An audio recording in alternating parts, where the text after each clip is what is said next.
आपका के न्यूज में मैं हूं आपके साथ विशाल पंडित। आप देख रहे हैं हमारा खास कार्यक्रम देवभूमि का दंगल। और देवभूमि के दंगल में आज बात करेंगे महिला अपराध खूब, सीएम आवास कूच।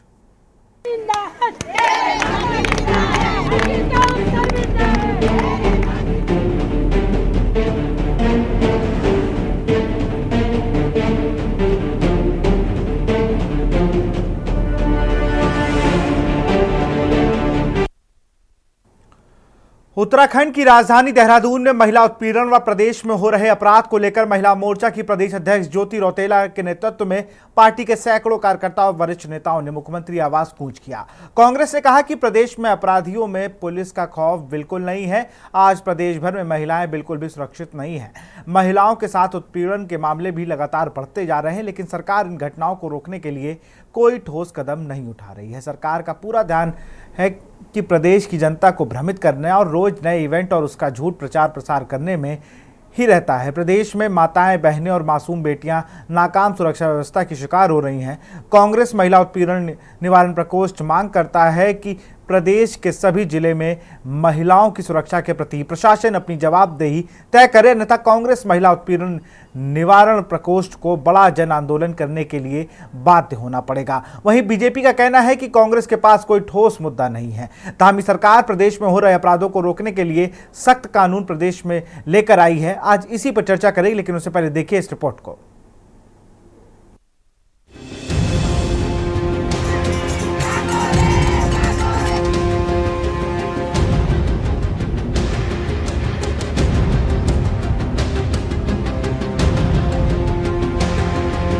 उत्तराखंड कांग्रेस महिला मोर्चा की प्रदेश अध्यक्ष ज्योति रौतेला के नेतृत्व में पार्टी के सैकड़ों कार्यकर्ता और वरिष्ठ नेताओं ने मुख्यमंत्री आवास कूच किया।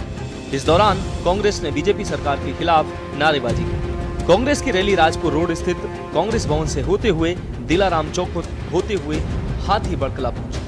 हाथी बड़कला में पहले से मौजूद पुलिस ने कांग्रेसियों को बैरिकेडिंग लगाकर रोक दिया। इसके बाद प्रदर्शनकारी महिलाएं सड़क पर ही बैठ गईं और प्रदेश में अपराध बढ़ने का आरोप लगाकर विरोध करना शुरू कर दिया। सरकार के खिलाफ जमकर नारेबाजी भी करने लगी। पुलिस ने मुख्यमंत्री आवास की तरफ कूच कर रही कांग्रेस की महिला प्रदर्शनकारियों को बलपूर्वक रोका। इस दौरान पुलिस और कांग्रेस महिला कार्यकर्ताओं के बीच तीखी नोकझोंक भी हुई। महिला कांग्रेस के अध्यक्ष ज्योति रौतेला ने महिला सुरक्षा को लेकर सरकार पर जमकर हमला बोला। कांग्रेस अध्यक्ष करण माहरा ने आरोप लगाया कि सरकार महिलाओं को सुरक्षा देने में पूरी तरह से नाकाम साबित हुई। उत्तराखंड में महिलाओं के खिलाफ लगातार अपराध बढ़ रहा है। भाजपा की सरकार को सत्ता में बैठे हुए इस प्रदेश के युवाओं के पास रोजगार नहीं है। बलात्कार के केसेस रोज इस प्रदेश में बढ़ते जा रहे हैं। रोज एक्सीडेंट की घटनाएं बढ़ती जा रही हैं। यूसीसी आपने लागू करा, उसमें लिव इन आपने यहाँ पे उत्तराखंड जैसी देवभूमि में दे दिया। भू कानून को आपने कमजोर बना के इस प्रदेश के लोगों के साथ छलावा करने का काम करा। और जब लोग इस प्रदेश के लोग इस पे आवाज उठा रहे हैं, तो ये जो भाजपा की सरकार है, जो मुख्यमंत्री धामी है, वो कुंभकर्ण की नींद सो रहे हैं। उनको जगाने का प्रयास आज हम लोगों ने करा कि भाई अब हो गई आपकी वाहवाही, आपने लूट ली। इस प्रदेश के लोगों ने आपको अपने लिए काम करने के लिए भेजा है, उस काम को आप नहीं कर रहे हो। अब नींद से जाग जाइए। 2 साल बचे हैं। इस प्रदेश के युवाओं की, महिलाओं की बात सुनिए और उनके लिए काम करना शुरू करिए। विपक्ष का काम है और महिला कांग्रेस काफी प्रखर होके लगातार इन चीजों को लंबे समय से कर रही। चाहे वो घसियारियों को घास काटने से रोका गया हो, उनके खिलाफ मुकदमे दर्ज किए गए हो, पुलिस ने उनकी प्रताड़ना की हो, उसमें भी हमारी महिला कांग्रेस मुख्यमंत्री की आवाज घेरी थी। उसके अलावा अंकिता भंडारी मर्डर केस से लेकर तमाम महिला अपराध के जितने मामले हुए, उन सब में महिला कांग्रेस ने जबरदस्त विरोध किया, दर्ज किया। और आज भी वो जो अव्यवस्थाएं हैं और जो महिलाओं के उत्पीड़न रोज इस प्रदेश में हो रहे हैं, और जिस तरीके से बीजेपी अपने पदाधिकारियों को बचा रही है और कमजोर केस करके उनकी जमानत करने में मदद कर रही है, उसके विरोध में आज महिला कांग्रेस ने मुख्यमंत्री आवास कूच किया है। और निश्चित ही सराहनीय है और ये करा जाना चाहिए। तो उत्तराखंड याद करे कि हल्द्वानी में नन्ही परी के साथ जो घटना घटी, हरीश रावत जी की सरकार की, और अपराधी बेखौफ घूमते रहे। भारतीय जनता पार्टी ने विपक्ष में रह करके जब धरना प्रदर्शन किया, तब जाकर के 20 दिन 25 दिन बाद अपराधियों को कांग्रेस की सरकार ढूंढ पाई। कांग्रेसियों को याद करना चाहिए एक हमारी प्रशासनिक अधिकारी थी वन विभाग की, इतने बेखौफ माफिया थे कि खनन माफियाओं ने डीएफओ की गाड़ी के ऊपर अपनी डंपर चढ़ा दी। कांग्रेस को याद करना चाहिए कि राजस्थान में जब उनकी सरकार थी तो क्या हाल था। कांग्रेस ये क्यों भूल जाती है कि दिल्ली में जब केंद्र की सरकार उनकी थी तो निर्भया जैसा विभत्स घटना उनकी सरकार में घटी है। कांग्रेस को पहले अपने गिरेबां पे झांकना चाहिए, फिर इस प्रकार की बातें करें। वहीं कांग्रेस ने कहा कि अंकिता भंडारी को अभी तक न्याय नहीं मिल पाया है। ज्योति रौतेला ने आरोप लगाते हुए कहा कि अंकिता हत्याकांड में तथाकथित वीआईपी को सरकार बचा रही है। इसके बाद अल्मोड़ा, चंपावत, हरिद्वार, उधम सिंह नगर और देहरादून में आईएसबीटी के अंदर भी बेटियों के साथ अत्याचार हुआ है। ये लड़ाई महिला कांग्रेस की ही नहीं बल्कि ये उन महिलाओं की लड़ाई है जो बीजेपी के नेताओं के उत्पीड़न का शिकार हुई। इस दौरान महिला कांग्रेस की अध्यक्ष ने कहा कि राज्य में महिलाओं के साथ दुष्कर्म, उत्पीड़न और अत्याचार के मामले बढ़ रहे हैं, लेकिन सरकार महिलाओं के खिलाफ हो रही हिंसा को रोकने में नाकाम साबित हो रही है। जागना चाहिए। इस प्रदेश की देवभूमि उत्तराखंड की एक बेटी के साथ भाजपा के एक वीवीआईपी ने बलात्कार करने की कोशिश करी, उसकी हत्या कर दी गई। 2.5 साल हो गए। इस प्रदेश का हर युवा, हर भाई, हर पिता, हर माँ ये चाहती है कि उनकी बेटी के साथ न्याय हो, लेकिन ये सरकार उस पर कुछ भी नहीं कर रही है। और हम लोग चाहते हैं कि सरकार और पूरा प्रदेश के जो लोगों की मांग है कि अंकिता को न्याय मिले, वो अब मिल जाना चाहिए। इसी मुद्दे पर था, लेकिन हमें लग नहीं रहा है कि भाजपा की सरकार इसमें जागेगी। और हम ये उम्मीद करते हैं कि आगामी सरकार अपनी कुंभकर्णी नींद को खोले, जिससे कि मतलब कुछ भी अच्छा काम करे। यही कहना चाहते हैं। ये विषय आज राजनीति का बन गया है, सुरक्षा, महिला सुरक्षा, और रैलियां निकालने से ऐसे सुरक्षित नहीं होंगी महिलाएं। महिलाओं के साथ खड़ा होना पड़ेगा, महिलाओं को आगे आना पड़ेगा, अपनी पीड़ा बतानी पड़ेगी। और उत्तराखंड क्रांति दल का ये जो ऑफिस है, यहाँ पे पता नहीं कितने पीड़ित आते हैं, उसमें हम ये नहीं देखते ये महिला है या पुरुष है या ये इस जाति का है, इस धर्म का है, और हम निरंतर काम करते रहते हैं और समाज की सेवा करते रहते हैं। जो लोग इस तरह का काम करते हैं उनके लिए भी साधुवाद।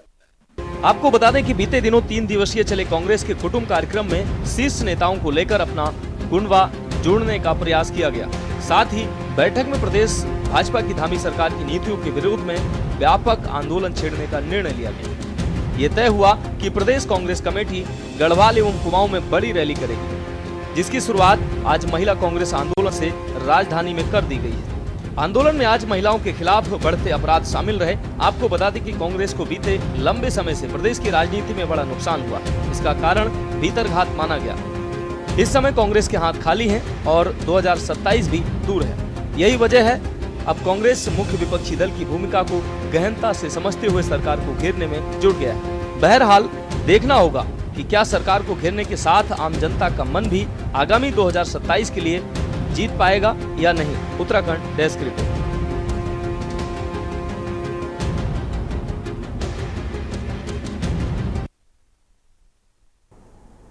तो इसी पर चर्चा करें। हमारे साथ प्रभा बदूनी जी हैं, बीजेपी प्रवक्ता हैं। बहुत बहुत स्वागत है आपका। गिरिराज किशोर हिंदवान हैं, प्रदेश प्रवक्ता हैं कांग्रेस के। गिरिराज जी आपका भी स्वागत है। टीकम राठौर जी हैं, केंद्रीय प्रवक्ता हैं यूकेडी के, आपका भी स्वागत है। और शर्मा जी हैं, वरिष्ठ पत्रकार, आपका भी स्वागत है। और शिव प्रसाद सेमवाल भी हमारे साथ जुड़ेंगे, आरआरपी के अध्यक्ष हैं।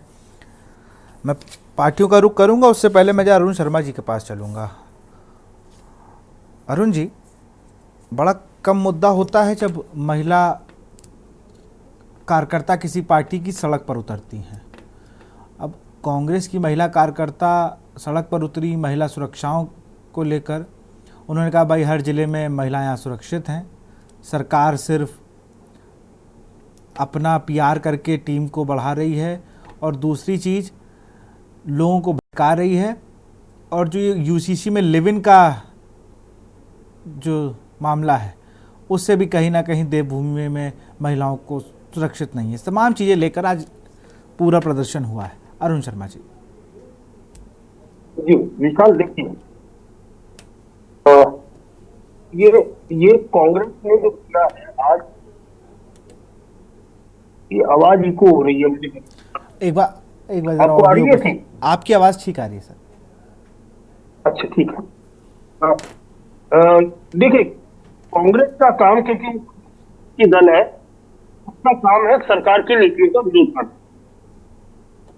सरकार अपना काम करती है, कोई भी सरकार हो, अगर कांग्रेस की सरकार होती तो यही काम विरोधी दल भारतीय जनता पार्टी करती, पीडी करती, अन्य दल करते हैं। तो ये देखिए, ये तो सरकारों के खिलाफ एक विपक्ष की सोची समझी रणनीति के तहत ये काम किया गया और बहुत अच्छा। मुझे लगता है कि कम से कम इससे कहीं ना कहीं विपक्षियों को खड़े होने का मौका मिलेगा।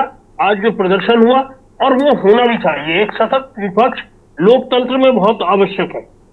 और चूंकि कांग्रेस के बारे में पिछले दिनों ये मैसेज जाता रहा कि वहां अलग अलग धड़े में लोग बटे हुए हैं और वो कहीं ना कहीं सरकार के साथ मित्र विपक्षी भूमिका भी निभाते हैं, तो उसी को देखते हुए मुझे लगता है कांग्रेस पार्टी की तरफ से महिला कांग्रेस को आगे करके आज इस तरह का प्रदर्शन किया गया, एक अच्छी बात है, होना भी चाहिए और इसमें कोई बुराई नहीं है। ये लोकतांत्रिक अधिकार है तमाम पॉलिटिकल पार्टियों का, विरोधियों का भी। और देखिए, सत्ता पक्ष जहां अपने मुद्दे आगे रखती है कि सरकार क्या काम कर रही है, वहीं विपक्ष उन नीतियों में, उन कामों में कमियां दिखा के अपनी बात रखता है। ये एक तरीका होता है।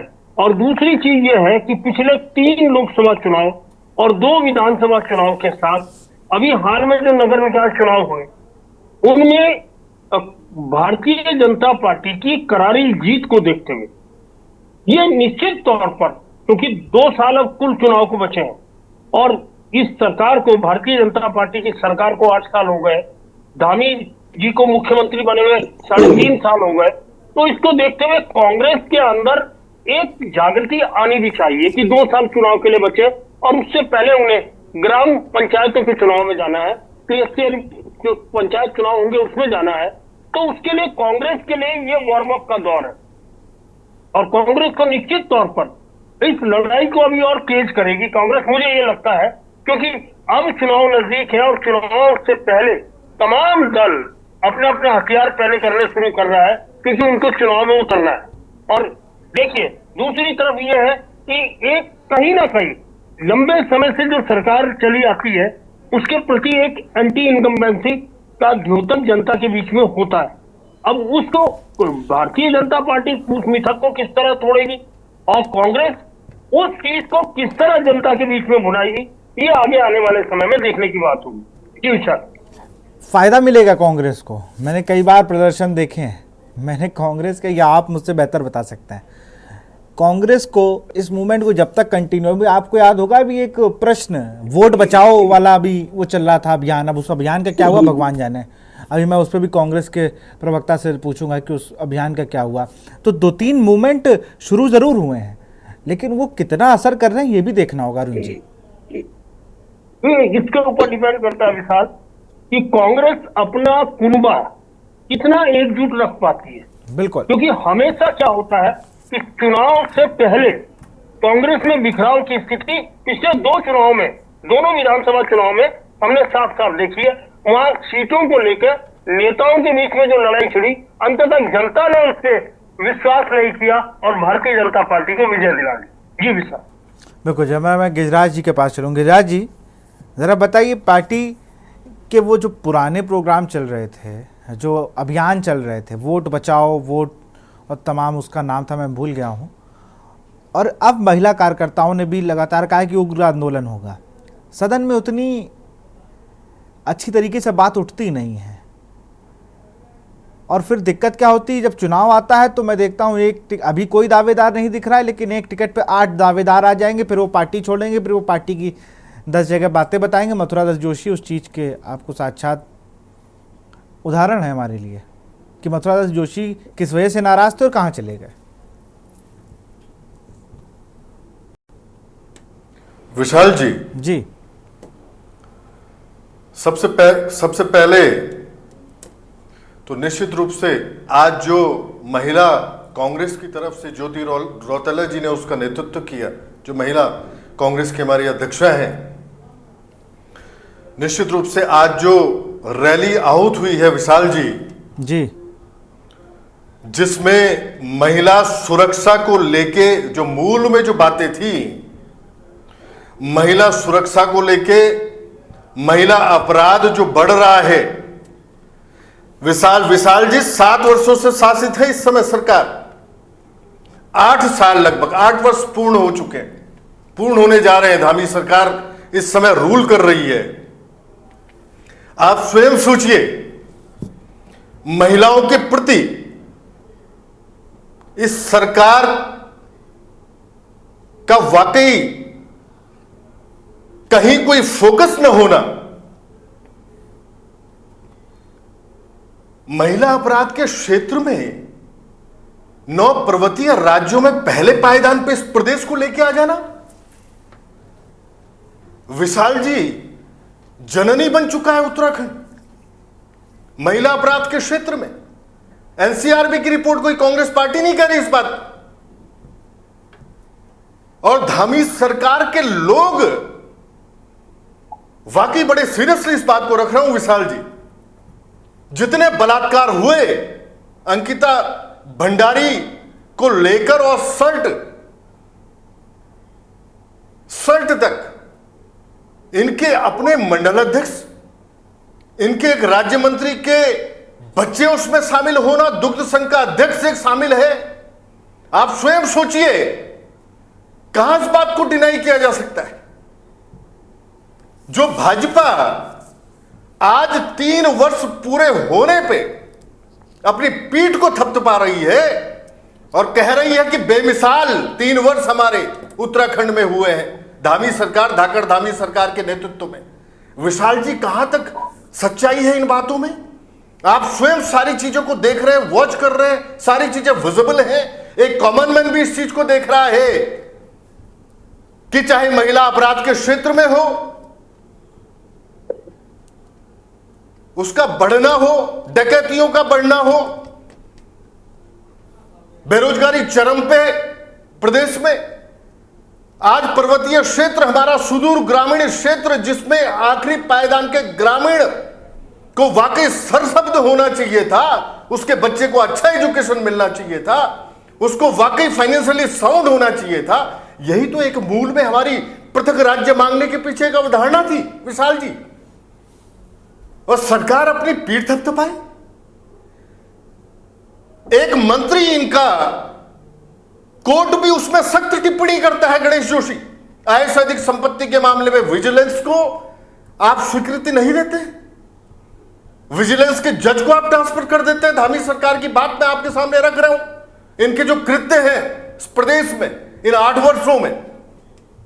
तो विशाल जी, कांग्रेस पार्टी निश्चित रूप से यशस्वी प्रेसिडेंट करण महाराज साहब जो बड़े एनर्जेटिक है, मैंने देखता हूं अपने अध्यक्ष को, 11-11, 12-12 घंटे काम करने वाला अध्यक्ष है। और वाकई आज जो बात आपने रखी, कोई बिखराव नहीं है।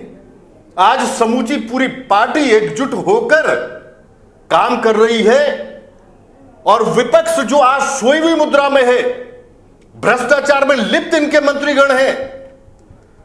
दून स्मार्ट सिटी को लेकर बार बार इस बात को बोला जाता है, 1100-1200 करोड़ रुपए आना और धरातल पे केवल वॉल पेंटिंग नजर आना। विशाल जी, उस पैसे की बंदरबाट इनके मंत्रीगण, इनके विधायकगण कर गए, पूरी सरकार कर गई। वाकई विशाल जी, आज आम जनमानस को उत्तराखंड के और खासकर महिलाओं को जगने की जरूरत है। निश्चित रूप से कांग्रेस पार्टी करण महाराज के नेतृत्व में चलिए आने वाले समय में, और अभी भी 2 वर्ष जो बचा हुआ अभी इनका कार्यकाल सरकार का, विशाल जी वो जाए ना जाए उस समय, इस समय का भी सदुपयोग हम लोग इनसे करवाएंगे धामी सरकार से। बिल्कुल। कहां स्टेट प्लान से कोई प्रोग्राम है? आप जवाब भी ले लेते हैं ना। अब मैं स्टेट प्लान से कोई प्रोग्राम, कोई इंप्लीमेंटेशन की तरफ नहीं है पर्वतीय क्षेत्र में। गिरिराज जी, मैं जवाब ले लूं प्रभा, लोग जो है मैं रोकूंगा आपको। मैं जवाब लेता हूं प्रभा जी से। कई बातें जब उन पर जल्दी से जवाब मिल जाए तो डिबेट को मैं आगे बढ़ाऊं। प्रभा जी, कई बड़े आरोप लगे भाई आप पे, आप लोग कार्रवाई नहीं करते हैं अपने लोगों पर, आप लोग सिर्फ कांग्रेस को ही देख रहे हैं, लेकिन आप लोग किस तरीके से पिछड़ा गांव है जहां के लोग परेशान है, बेरोजगारी चरम पर है, इन सब मुद्दों पर भी बात करिए ना। हरीश रावत वीडियो कौन सा बना रहे हैं इस पे नहीं बात करिए कि वो माल्टा पे बना रहे हैं कि किस पे बना रहे हैं। देखिए विशाल जी, मैं सबसे पहले जो कांग्रेस के प्रवक्ता है उनकी इस बात का जवाब देना चाहूंगी कि पहले तो ये राजनीति में इतने लो लेवल पर चले गए हैं कि महिलाओं की सुरक्षा को भी राजनीतिक मुद्दा बनाना चाह रहे हैं। इनके जो महिलाओं पे अत्याचार होता है, हमारी बेटियों पे अत्याचार होता है, उसमें भी भेदभाव है। अगर वो उत्तराखंड में होगा, क्योंकि आज इनकी जो दयनीय स्थिति हो गई है, तो वो हम तो भारतीय जनता पार्टी कहती है, हम तो कहते हैं कि महिलाओं को सुरक्षा देनी चाहिए, चाहे वो हमारा प्रदेश हो, चाहे देश हो, कहीं भी हो, महिलाओं पर अत्याचार हम नहीं सहेंगे। अब आप ये देख लीजिए कि जब उत्तराखंड में जो ये आज जो रैली इन्होंने निकाली थी, वो जो हत्यारे हैं, वो जीरो टॉलरेंस हमारी नीति है। कोई भी अपराध होगा अगर महिलाओं के खिलाफ, चाहे बहन हो, बेटी हो, कोई भी होगा, और वो जो हत्यारे हैं वो भी सलाखों के पीछे हैं, उनको कोर्ट में उनकी कार्यवाही चल रही है। जब वहां से कोई भी निर्णय आएगा वो सबको मान्य होगा। तो इसमें भी भेदभाव करना कि अगर राजस्थान में न्याय, बेटी के साथ अन्याय होगा उस पर ये चुप रहेंगे, दिल्ली में निर्भया कांड हुआ उसमें ये चुप रहे, राजस्थान में हमारे ऑफिसर की बेटी के ऊपर अत्याचार हुआ उस पर ये चुप रहे, वहां ये कुछ नहीं बोलेंगे। तो क्या ये इतनी ओछी राजनीति पर चले गए हैं कि ये महिलाओं के ऊपर अगर अत्याचार होंगे तो उसमें भी ये भेदभाव करेंगे? तो देख लीजिए, इससे तो कांग्रेस का जो दोहरा चरित्र है वो खुद ही सामने आ गया है। दूसरा ये कह देना कि आज मैं आपको विशाल जी कहूंगी, जो महिलाओं को सुरक्षा दी जाती है वो खाली ये नहीं होती। उसके लिए मैं 3 बातों का जिक्र जरूर करना चाहूंगी। उसमें उनको पहले सुरक्षा भी देनी पड़ती है, उनका सशस्त्रीकरण भी बहुत जरूरी है, और ये एक सामाजिक, मैं कहूंगी, जागरूकता भी, इसमें 3 चीजें बहुत जरूरी होती हैं। तो अगर आप विशाल जी, मैं कहूंगी हमारे यहाँ हमारे प्रदेश में जो माननीय मुख्यमंत्री जी हैं, अगर उन्हें सुरक्षा की बात करें तो आज कितने महिला सुरक्षा के लिए हमने नंबर दिए हैं और महिलाओं को उनसे सुविधा मिल रही है। हमने खुद देखा है, आए दिन अखबारों में महिलाएं नंबर्स पे कॉल करती है, टोल फ्री नंबर दिए गए हैं। और अभी पिछले दिनों खुद हम उन एनजीओ के हम कहेंगे कि साक्षी रहे हैं, जहां पर गौरा शक्ति ऐप दिया गया है महिलाओं को। कितना अच्छा वो कार्य कर रहा है उस क्षेत्र में कि आप जाइए, और अगर आप किसी भी महिला के साथ कोई आपराधिक घटना होती है तो आप नंबर डायल कीजिए तुरंत। अगर 20 मिनट के अंदर पुलिस के कर्मचारी वहां नहीं पहुंचते हैं तो आप बताइएगा। ऐसा मेरे को नहीं लगता है कि कहीं पर ऐसा हुआ है। तो क्या ये विपक्ष को नहीं पता कि आज क्या क्या जानकारियां इस राज्य में, क्या क्या कदम उठाए जा रहे हैं सुरक्षा के लिए, महिलाओं के लिए? क्या इन्होंने कभी कोई इसके लिए आंदोलन चलाया? क्या कभी इन्होंने समाज में कोई जागरूकता फैलाई इस बारे में? तो क्या इनकी जिम्मेदारी नहीं बनती है कि अगर सरकार महिला सुरक्षा के लिए काम कर रही है उसको भी जन जन तक पहुंचाया जाए? लेकिन ये ऐसा नहीं करेंगे, क्योंकि ये नहीं चाहते कि जो सरकार काम कर रही है उससे इनकी प्रतिष्ठा को ठेस पहुंचेगी। दूसरा, अगर मैं विशाल जी आपको बताएं, महिला जब तक सशक्त नहीं होगी वो कैसे अपनी रक्षा करेगी? तो उसके लिए भी आज धामी सरकार कह ले भारतीय जनता पार्टी की, या केंद्र में हमारी मोदी सरकार काम कर रही है, तो उनको पहले आत्मनिर्भर तो बनाइए, उसके बाद सुरक्षा अपने आप वो कर लेंगी अपनी, वो इतनी कमजोर नहीं होती है। उसके लिए किसे उनको, आप ये देख लीजिए किसने उनको आरक्षण दिया है। अगर हम अपने राज्य की ही बात कर ले, 30% जो क्षैतिज आरक्षण की बात करें, कौन सी सरकार ने दिया? धामी सरकार ने दिया। अगर आप स्वयं सहायता समूह बनाए, किसने बनाए? हमारी भारतीय जनता पार्टी की सरकार ने बनाए। आज कितनी लखपति दीदी हमारी राज्य में, और मैं विशाल जी आपको कहूं, ये केवल हवाई बातें नहीं है। अभी जब हमारी सरकार को 3 साल पूरे हुए, वो सभी बहनों को बुला के उनको सम्मानित भी किया गया। तो ये सभी बातें दर्शाती हैं कि लखपति दीदी योजना कब शुरू हुए हुई हैं। थी? अरे मैं पूछा, लखपति दीदी योजना कब शुरू हुई थी? देखिए, लखपति दीदी योजना आपके जब धामी सरकार आई थी 2022 में, उसके बाद इसको शुरू कर दिया गया था। उससे पहले मोदी जी ने ये केंद्र से लॉन्च करी थी, आपकी 2016-17 में वहां से लॉन्च हो गई थी। लेकिन अगर हमारे प्रदेश में इसको इफेक्टिव तरीके से देखा जाए तो 1 लाख लखपति दीदी उत्तराखंड में बन चुकी हैं, और हमारी सरकार का लक्ष्य है कि अगले 2 सालों में हम 2-2.5 लाख लखपति दीदी बनाएंगे। अगर आप अभी रिसेंटली हमारे माननीय मुख्यमंत्री जी ने एक योजना लॉन्च करी है, एकल महिला स्वरोजगार योजना की, जो हमारी बहनें अकेले रहती हैं, वो किसी भी रूप में उनके साथ कोई हम कह सकते हैं कि किसी भी कोई उनके साथ हम कह सकते हैं कोई दुर्घटना घटी हुई है, उसके लिए उनको 2 लाख तक की स्वरोजगार के लिए उनको ऋण दिया जाएगा। तो पहले हमारा, मैं आपको ये कहना चाहूंगी विशाल जी की आत्मनिर्भर बनाना भी महिला सुरक्षा की दृष्टि में एक बहुत बड़ा कदम है। तो उनको 2 लाख रुपए तक की धनराशि दी जाएगी, जिसमें 1.5-2 लाख तक में सब्सिडी उनको दी जाएगी। तो बताइए विशाल जी, जानकारी पुख्ता कर लिया करिए। मैं आपको फिर कह रहा हूं, मुझे लगता है कि ये योजना 2023 में शुरू हुई है 15 अगस्त को, ऐसा मुझे लगता है। बाकी आप देख लीजिएगा, आपकी पार्टी है भाई। और दिल्ली से शुरू हुई है कर्तव्य पथ से, तो 15, 16, 17 मत बताया करिए। सारी चीज़ों को आप लोग देख लिया करिए। डिबेट में आप बैठते हैं, दुनिया की सबसे बड़ी पार्टी होने का दावा करते हैं और अधूरी जानकारी रखते हैं। अगर मेरी अधूरी तो आप भी उसको सही कर दीजिएगा। यहाँ रुकते छोटे से ब्रेक के लिए।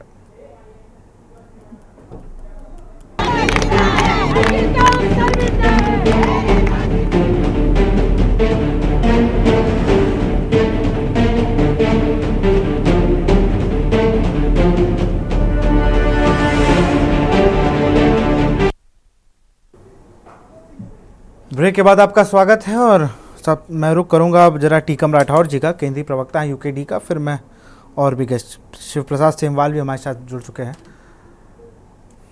टीकम जी, दोनों पार्टियों को आपने सुना, आपको क्या लगता है महिला सुरक्षा पर बात करना और धरातल पर स्थिति क्या है?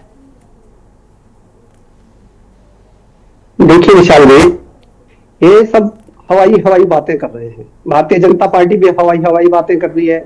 इनकी लखपति दीदी बनी है तो इनके पार्टी के अपने कार्यकर्ता बने हैं। कोई एक आदमी ऐसा बता दे कि इन्होंने लखपति दीदी के तहत किसी दूसरे पार्टी के आदमी को लखपति दीदी बनाया हो।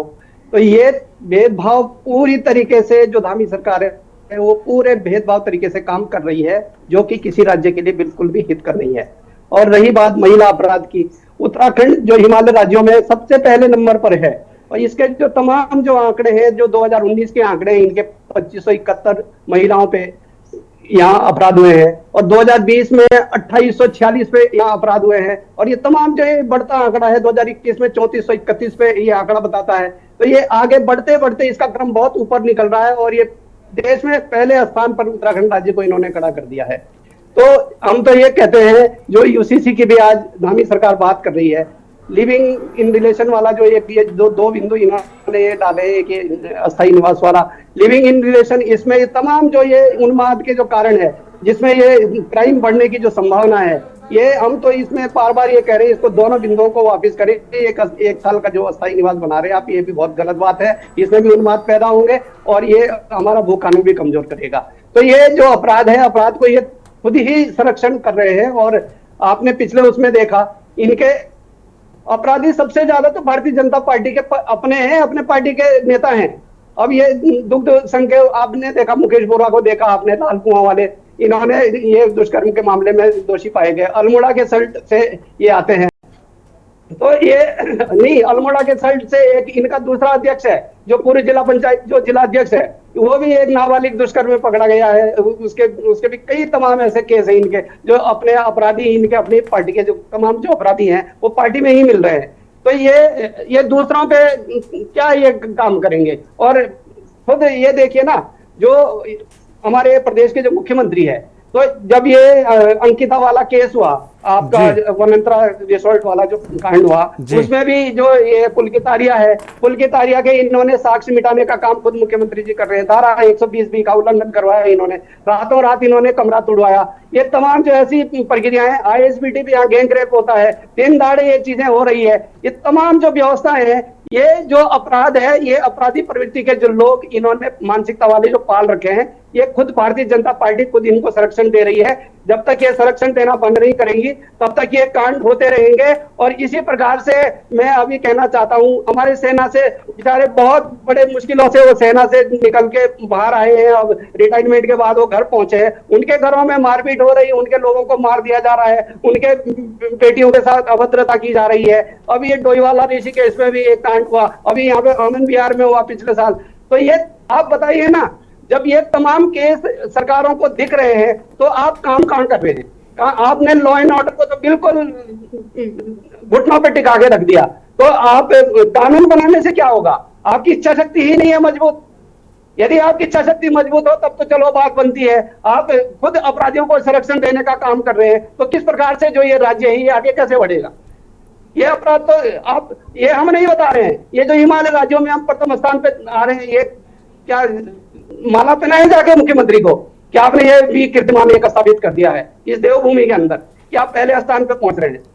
तो ये तमाम जो बिंदु है, इन विषयों पे इनको मंथन करना चाहिए। यदि अपने से मंथन नहीं होता तो हम तो ये कहते हैं ना कि सर्वदलीय बैठकों को बिठा के भी कम से कम सजेशन लो कि इस पे कैसे ब्रेक लगाया जाए। ये तो प्रतिष्ठा का सभी का सवाल है। ये जो तमाम जो उन्मादों का जो काम है, भारतीय जनता पार्टी खुद ये खड़े करवाती है और ये सिलसिला तब तक जारी रहेगा जब तक इनकी जो इच्छा शक्ति है इसमें परिवर्तन नहीं होगा। और अब ये देखो कि ये भी तो उन्माद का ही कारण है। अभी प्रेमचंद जी ने विधानसभा के अंदर कैसे वक्तव्य दे दिए, तो ये उन्माद के तमाम कारण है। बिल्कुल, तो इसी से भी तो उन्माद पैदा होते हैं। ये सारी चीजों पर ये जब तक सरकारें मंथन नहीं करेगी, तब तक कोई भी हम आदर्श समाज को स्थापित नहीं कर सकते हैं। और ये तो देवभूमि है, यहाँ तो महिलाओं को सर्वप्रथम पूजा जाता है। महिला ही हमारे घर की लक्ष्मी है। वैसे तो पूरे देश में ही सब महिलाओं का बहुत सम्मान करते हैं, पर यहाँ तो हमारे देव समान ही हम लक्ष्मी मानते हैं जो महिला होती है हमारे परिवार की बड़ी। तो ये तमाम बिंदु है जिसपे सरकार को काम करना चाहिए। सरकार, मुझे लगता है उन्होंने यहाँ पर समाज में ही नहीं रहे हो, जिस प्रकार से आज समाज को बिल्कुल ध्वस्त करने का काम हो रहा है, समाज में उन्माद फैलाने का काम हो रहा है। क्या ये कल्पना तो हमने नहीं की थी कभी कि उत्तराखंड राज्य हमारा, उससे अच्छा तो वही पुराना हमारा राज्य था। कम से कम हम शालीनता से तो रहते थे, भाईचारे से रहते थे, कोई ऐसा उन्माद नहीं होता था किसी भी समाज में।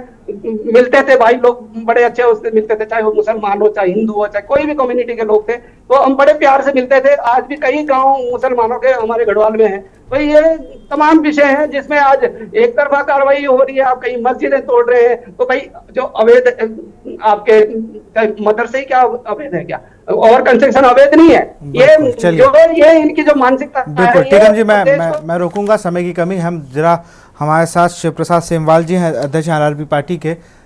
अगर आवाज आ रही हो शिव प्रसाद जी आपको मेरी? शिव प्रसाद जी, जी बोलिए। आप, कांग्रेस ने महिला सुरक्षा को लेकर प्रदर्शन किया और कहा कि हर जिले में महिला सशक्तिकरण की बात जरूर हो रही है, लेकिन सुरक्षा के नाम पर सरकार शून्य है। इसमें कोई दो राय नहीं है। आप तमाम जो राष्ट्रीय जो सर्वे वाली एजेंसियां हैं उनके आंकड़े उठा के देख सकते हैं कि महिलाओं के खिलाफ जो अपराध हैं वो आए दिन बढ़ रहे हैं। और दुर्भाग्य से हालिया कुछ समय से जिस तरीके से माननीय न्यायालयों की ओर से अपने फैसलों में जो टिप्पणियां आ रही हैं, उससे भी महिलाओं के प्रति जो अपराध हैं उनको बढ़ावा मिलेगा। आने वाले समय में जो अपराधी हैं उनके हौसले बुलंद होंगे। जो अभी तक किसी न किसी कारण से अपराध के दायरे में थे, अपराध की सजा भुगतने की कगार पे थे, माननीय न्यायालयों के इन फैसलों से उनको छूट मिलेगी, नए आने वाले अपराध भी बढ़ेंगे। तो ये जो पूरी व्यवस्था है, ये कहीं ना कहीं इसके लिए पूरा समाज दोषी है। जब समाज में इस तरीके की चीजें बढ़ती हैं, सोशल मीडिया में जिस तरीके की वल्गैरिटी बढ़ रही है, जिस तरीके से लोग उच्छृंखल पे हो रहे हैं, उसी का असर न्याय व्यवस्था पे भी पड़ रहा है।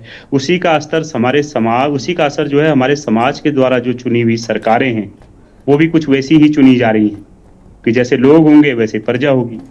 तो ओवरहॉलिंग की जरूरत समाज के सभी स्तरों पे है। न्यायपालिका के स्तर पे भी है कि भाई उनको जिम्मेदारी से, उनके फैसलों से, वो न्यायपालिका के जो जजेस हैं उनको सिर्फ ये नहीं देखना चाहिए, वो सिर्फ क्रिकेट मैच के एम्पायर रेफरी नहीं होते फुटबॉल के, क्रिकेट के, कि कौन जीत रहा है कौन हार रहा है, ये कोई कुश्ती नहीं हो रही है। जजेस को ये देखना चाहिए कि उनके फैसलों से ये दिखना चाहिए कि वाकई न्याय हो भी रहा है या नहीं हो रहा है। दो पक्षों ने कहा कि साहब ये चीज मेरी है, एक बहस में चुप हो गया तो जजेस दूसरे को बोल देते कि हाँ जी तुम ले जाओ इस चीज को, ये तुम्हारी है। लेकिन वो चीज एक्चुअल में है किसकी, इसको देखना भी तो न्याय व्यवस्था का काम है। एक्चुअल में नैसर्गिक न्याय का जो सिद्धांत है क्या कहता है? दो वकील खड़े हो गए, एक ने कहा महिलाओं को इस तरीके से टच करना अपराध है, दूसरे ने कुछ और तर्क दिया, न्यायालय ने अपनी टिप्पणी दे दी, अपना फैसला दे दिया। इसी तरीके से आप देख रहे हो कि बीजेपी की जहां तक सरकारें हैं, बेटी बचाओ बेटी पढ़ाओ का जो नारा था, आज की डेट में हालत ये हो गई है कि बेटी बचाओ, लेकिन किससे बचाओ? आज तो नौबत भाजपा से, नेताओं से बचाने की नौबत आ गई है। हमने इनको राज दिया तो ये साथ में राजरोग साथ में लेके आ गए। जितने इनके विधायक हैं, जितने इनके संगठन से जुड़े हुए लोग हैं, वो कितने लोग महिलाओं के प्रति अपराधों में लिप्त पाए गए हैं। चाहे इनके दायित्वधारी उठा के देख लीजिए, बहुत सारे लोगों का आप जिक्र कर चुके हैं हमारी जो डिबेट में शामिल प्रतिभागी है, लेकिन उनके खिलाफ मुकदमों से बात आगे कहाँ बढ़ी? आज की डेट में फाइलें कहाँ हैं? न्यायालयों में तारीखें कहाँ हैं? चाहे वो विधायकों पे जो यौन उत्पीड़न के आरोप लगे हों, चाहे हमारे संगठन से जुड़े हुए लोगों पे यौन उत्पीड़न के आरोप लगे हों, कहाँ हैं आज की डेट? मतलब दूसरे राज्यों में दूसरे पार्टियों की सरकारें हैं, वहां पे आप बात उठाएंगे, लेकिन जहाँ पे आपकी पार्टी की सरकारें हैं और आपकी पार्टी के नेता अपराधों में संलिप्त है महिलाओं के खिलाफ, अगर आप कोई कार्रवाई नहीं करेंगे तो समाज तो देख ही रहा है ना सब कुछ। बिल्कुल। आपके छुटभइये पार्टी के जो संगठन के छुटभइये गुंडे हैं, छुटभइये नेता हैं, वो भी इस बात के लिए फिर इसी तरीके से प्रवोक होते हैं, उनको भी उत्साहित होते हैं कि जब हमारे बड़े नेताओं पर कोई कार्रवाई नहीं हो रही।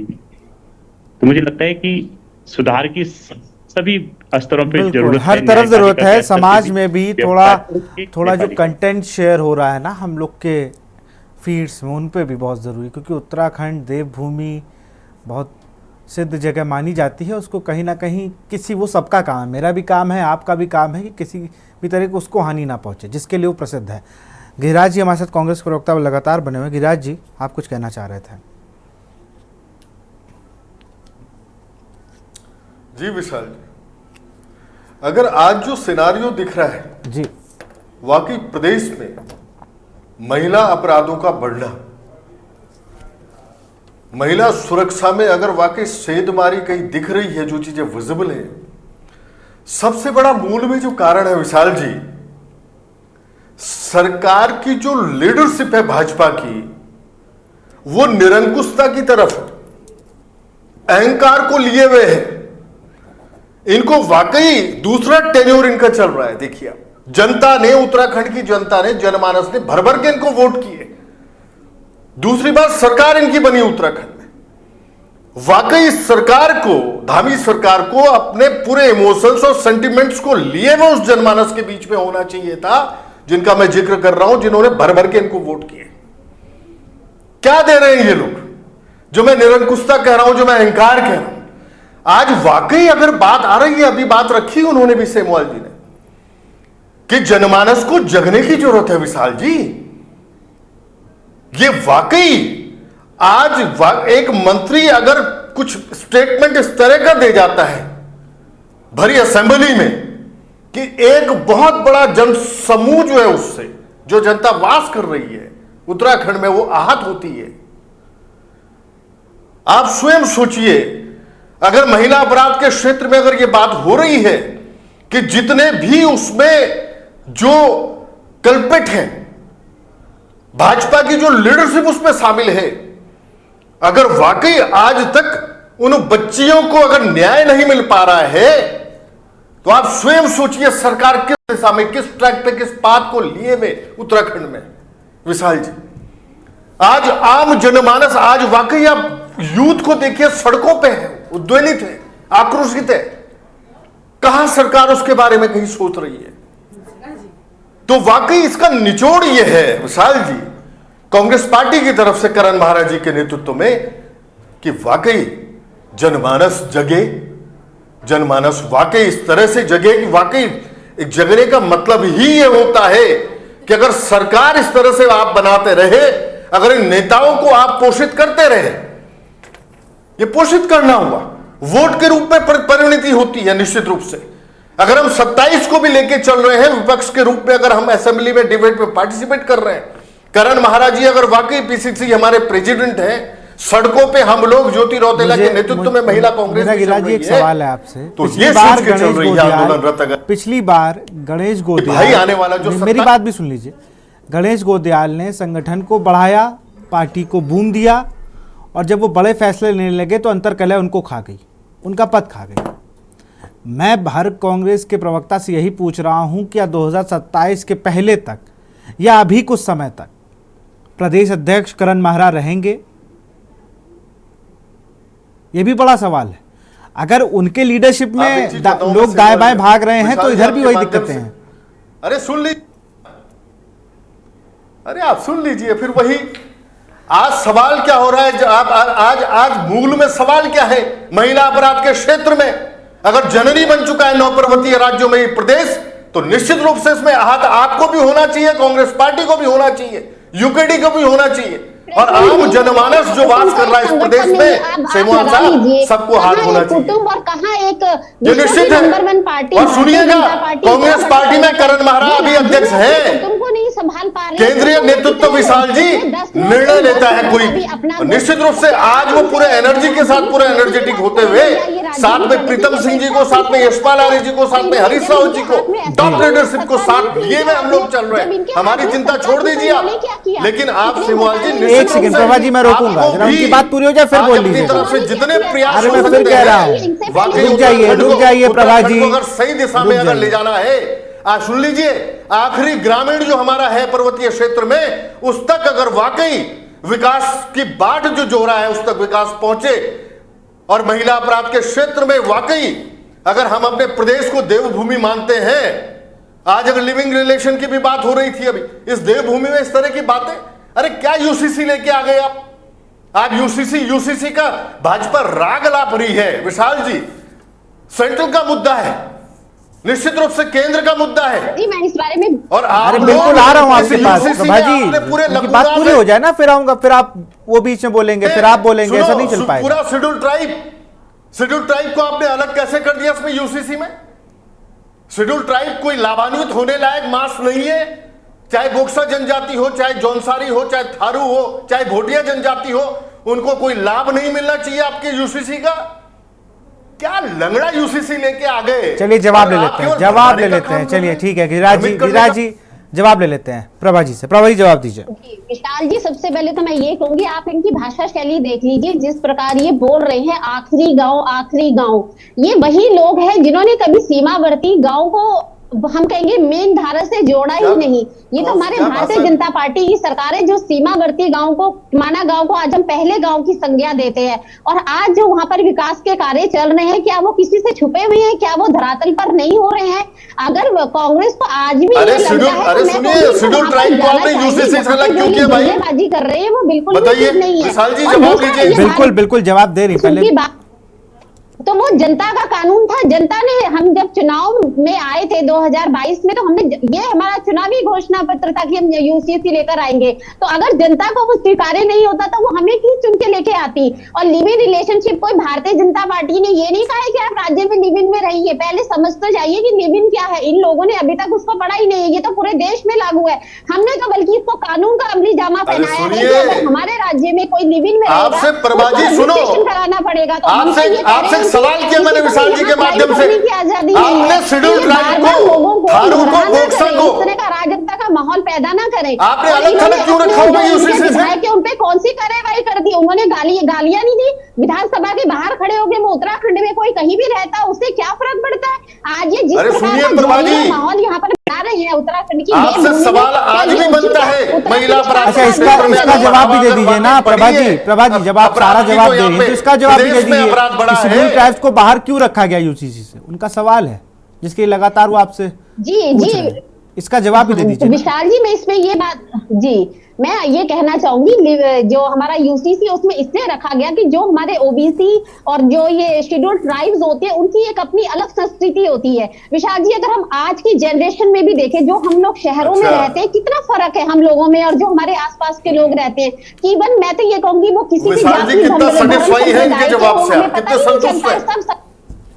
लेकिन अगर आज भी आप शेड्यूल ट्राइब एरियाज में चले जाइए तो आपको खुद को वहां पे उनके साथ सम्मिलित करने में मुश्किल हो जाता है, क्योंकि उनकी जो एक पहचान है, सांस्कृतिक धरोहर है, उसको वो संजोए हुए रखे हुए हैं। तो ये देखिए वो आज भी 21st सेंचुरी को नहीं मानते, तो हम उनके जो संरक्षण है, उनके अधिकार है, उनको क्यों हम सम्मानित करें? अगर वो अपने में है तो उनको इस उनके अधिकारों को बचाने के लिए क्या करेगी सरकार? बताइए जरा, उनके अधिकारों को बचाने के लिए, जिसके लिए लगातार वो लड़ाई करते हैं, अपनी जमीन के लिए लड़ते हैं, अपनी संस्कृति के लिए वो लड़ते हैं, उसका यूसीसी क्या करेगी? यूसीसी ये राग लाभ रहे हैं।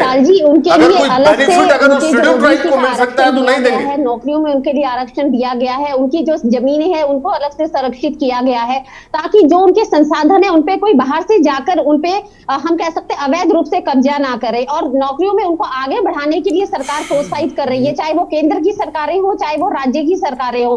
तो ऐसा नहीं है, जो सरकार है उसके माध्यम से समय समय पर उनके लिए काम होते रहिए, ताकि उनको मुख्य धारा में जोड़ा जा सके। तो उनके संसाधनों की भी रक्षा हो रही है, उनको नौकरियों में भी आरक्षण दिया जा रहा है, उनको हर क्षेत्र में आगे बढ़ने के अवसर दिए जा रहे हैं। लेकिन हाँ, उनकी एक अपनी सांस्कृतिक पहचान है, धरोहर है, उसको सिर्फ संरक्षित करने का काम किया जा रहा है सरकार के द्वारा, क्योंकि सरकार को एक राज्य के परिप्रेक्ष्य में सोचना होता है। हमको ये तो नहीं है कि आज कांग्रेस विपक्ष में वो एक जुमला छोड़ेगी, सरकार की अपनी सोच है। बार बार ये प्रभा जी मैं फिर कह रहा हूँ, मैं फिर कह रहा हूँ, घूम फिर के ना वो वोट बैंक पे ही आना है, वो घूम फिर के वोट बैंक पे आना है। बिल्कुल मैं समझ रहा हूँ, मंदिर नहीं है कोई अवैध, कोई बात मंदिर क्यों नहीं तोड़ रहे? सिर्फ यही चीज है। चलिए मैं टीकम जी आपको रोकूंगा, मैं जरा अतिक्रमण हमारे जो वनों में आपकी पार्टी के आने से पहले जो लोग, लेकिन अब किसी को कुछ लग रहा है तो उसके लिए हम कुछ नहीं कर सकते। अरुण शर्मा के पास में चलूंगा, फाइनल कमेंट लूंगा। अरुण शर्मा जी भाई, पूरी डिबेट मुझे लगता है कि यूसीसी पे चली गई, बात महिला अपराधों पे हो रही थी। डिबेट का ट्रैक चेंज करते थे पॉलिटिकल लोग हैं, ये अपनी अपनी बात कहने के लिए वो पूरा ट्रैक चेंज कर देते हैं। देखिए, ये भी सही बात है कि महिला अपराध हो रहे हैं, इसमें कोई दो राय नहीं है, जो हो रहा है वो रिकॉर्ड है। लेकिन उनकी जो अपराधी हैं उनकी धरपकड़ और जो कानूनी कार्रवाई है, अगर उस पर कोई कोताही बरती जा रही है तब तो ठीक है, लेकिन अगर वो जो एक रास्ता है कानून का उससे वो कार्रवाई हो रही है तो किसी को दिक्कत क्या है। लेकिन हम, क्योंकि हमारा एक पॉलिटिकल एजेंडा है, उसको जिंदा रखने के लिए हम किसी चीजों को टूल दें बार बार, तो वो भी अच्छी बात नहीं है। निश्चित तौर पर देखिए, कोई घटना होती है उसमें जिसके साथ घटी वो तो है ही, लेकिन उसके परिवार, उसका रिश्तेदार, उन पर क्या बीतती होगी जब बार बार वो चीजें उछल के सामने आती हूँ। देखिए, हम अपनी राजनीति के चक्कर में कहीं ना कहीं मानवता को भूल जाते हैं, और यही हम लगभग 2-2.5 साल से इस प्रदेश में यही देख रहे हैं कि लगातार एक बालिका जिसके साथ कुछ गलत होगी, उसके अपराधी सलाखों के पीछे, उन पर कार्रवाई चल रही है, कोटद्वार की अदालत में कार्रवाई चल रही है। आपको ज्यादा जानना है तो तारीखों में चले जाइए, हम वकीलों की बहस देख लीजिए, गवाही देख लीजिए, क्या फर्क पड़ रहा है। लेकिन उसका रोज मान मर्दन करना, उसकी रोज बेइज्जती करना मेरे ख्याल से कहीं से कहीं तक उचित नहीं है, हमें इससे बचना चाहिए। घटना हुई, निश्चित तौर पर विभत्स थी, निंदनीय थी, अब आपने निंदा कर दी, कानून अपना काम कर रहा है, और क्या चाहते हैं भाई। तो इसलिए देखिए विशाल भाई, कुछ चीजों में मेरा, कई चीजों में इनसे इत्तेफाक नहीं होगा। बिल्कुल, कुछ चीजें जो गलत है उसे गलत बोलना चाहिए, जो सही है उसे सही बोलना चाहिए।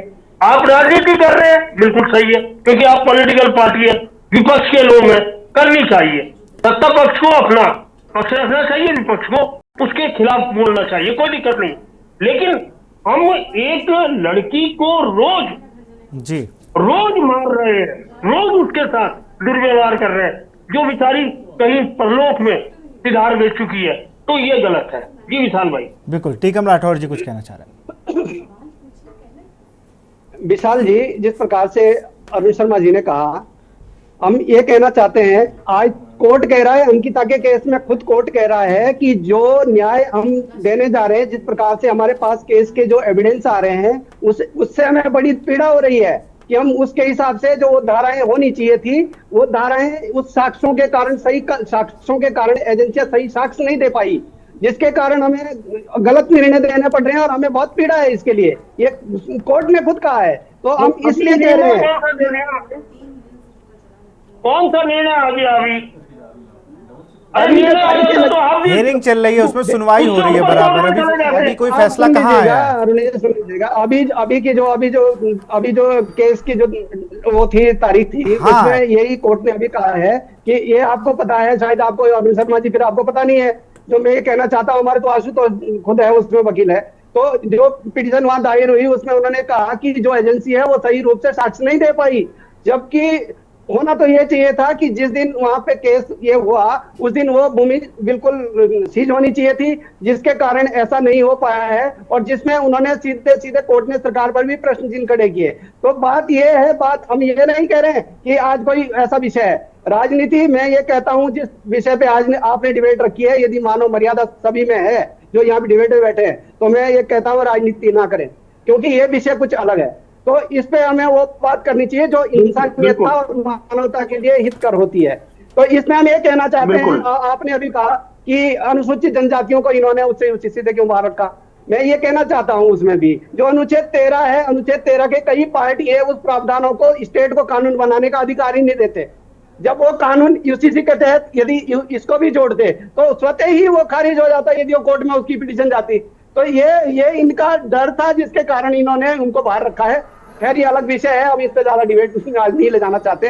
हम तो ये चाहते हैं कि जो लिविंग का जो इन्होंने प्रावधान इसमें रखा है, इससे उन्माद होने के बहुत ज्यादा चांसेस है, और ये अभी देखने में देहरादून में भी मिला है, कहीं अन्य जगहों पे भी मिल रहा है।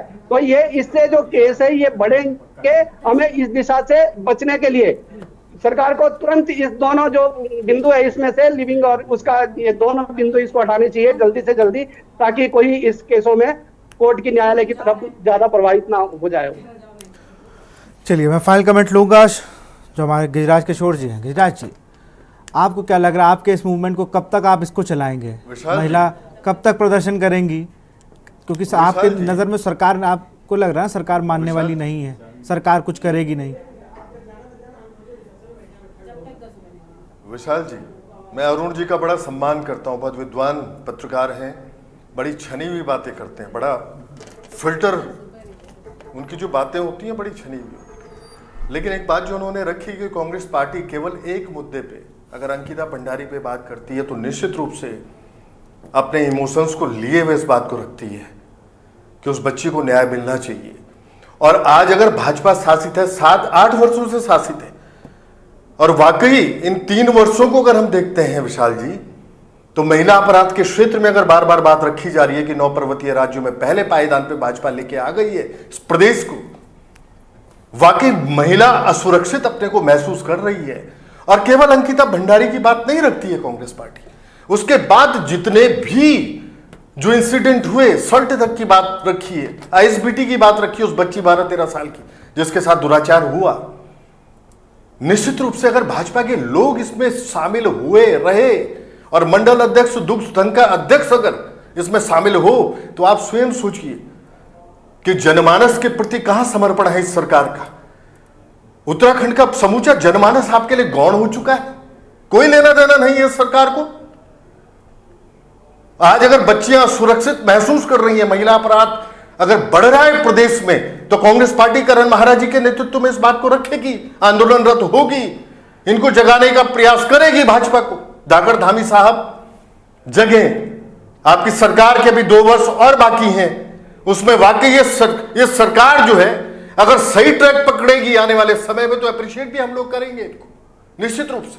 लेकिन आज तक का व्यवहार, आज तक का आचरण भाजपा का जो है, तो विशाल जी सबके सामने सर्वविदित है, विजिबल है, दिख रहा है, कॉमन मैन भी इनको वॉच कर रहा है। बिल्कुल, बहुत बहुत शुक्रिया आप सभी का। समय की कमी है उसके लिए माफी चाहूंगा, लेकिन बहुत बहुत शुक्रिया आप सभी का चर्चा में हमसे जुड़ने के लिए। हम बात कर रहे थे महिला सुरक्षा को लेकर उत्तराखंड में जिस तरीके से आज कांग्रेस की महिला विंग ने प्रदर्शन किया। अब देखना होगा कि कांग्रेस के बैक टू बैक इन मुद्दों को उठाने पर क्या फायदा कांग्रेस को मिलता है, सरकार इसको किस तरीके से फेस करती है। तो फिलहाल देवभूमि के दंगल में इतना ही। देखते रहिए न्यूज़ इंडिया।